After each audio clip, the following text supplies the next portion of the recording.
مساء الخير على كل المتابعين، عاملين ايه؟ يا رب تكونوا بخير. في البداية مننساش اخواتنا في غزة وفي رفح من دعواتنا، اللهم انصرهم نصرا مبينا يا حي يا قيوم. النهاردة رجعت لكم وصفة خفيفة كده، نوع من انواع كيك الشوفان، هنعمله بطريقة من غير دهون وهيطلع معانا هش جدا.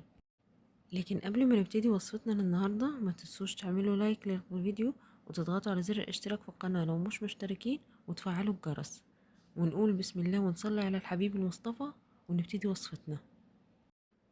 في البداية هضيف عندي بيضتين كبار أو 3 صغيرين، هنزل عليهم بمعلقة صغيرة من الفانيليا السايلة، هنخفقهم مع بعض كويس جدا.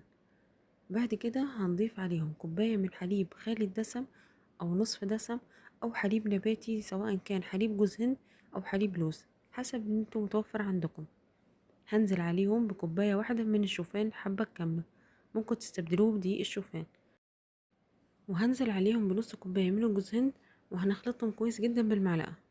بعد كده هنزل عليهم بنص كوباية من التمر، أو نقول من 8 ل10 حبات تمر متقطعين مكعبات صغيرة، وهنضيف عليهم معلقة صغيرة بيكنج باودر.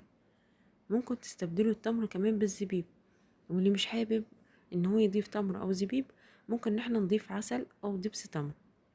بعد كده انا هنا جهزت عندي قوالب صغيرة مدهونة بدهنة بسيطة من الزيت، وهبتدي اوزع خليط الكيك فيها.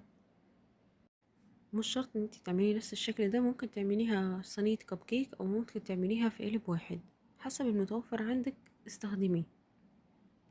وزي ما قلت لكم، الناس اللي مش حابة ان هي تضيف الشوفان حبة كاملة ممكن ان انت تطحنيه او تستخدمي دي الشوفان على طول. بعد كده هديها رشة من الجوز هند، ولو عندك اي نوع مكسرات مجروش ضيفيه.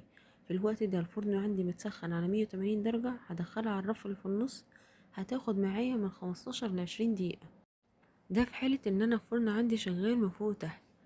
لو انا الفرن بتاعي شغال من تحت بس، هستنى لحد ما الجوانب بتاعتي تتلون وتاخد لون، على طول هطفي من تحت وهشغل عليها النار من فوق، يدوب تاخد اللون الذهبي وهخرجها.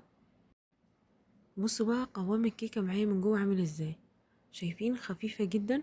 كمان الناس اللي هتقلق ان هي تحط الشوفان كحبة كاملة، بصوا مش ظاهر عندي ان هو محطوط حبة كاملة خالص، هيبان ولا كأنك عاملاها بدي شوفان. بتبقى خفيفة هشة، وفي نفس الوقت هتعجبكم جدا. احنا ما ضفناش سكر، ما ضفناش دهون، اعتمدنا بس على سكر التمر. وممكن انتوا تستبدلوه زي ما قلت لكم بدبس تمر او تستبدلوه بالعسل. وكالعادة المقادير كاملة هتلاقوها في صندوق الوصف تحت الفيديو. لو وصلتوا معايا لحد هنا متنسوش اللايك. اشوفكم على خير.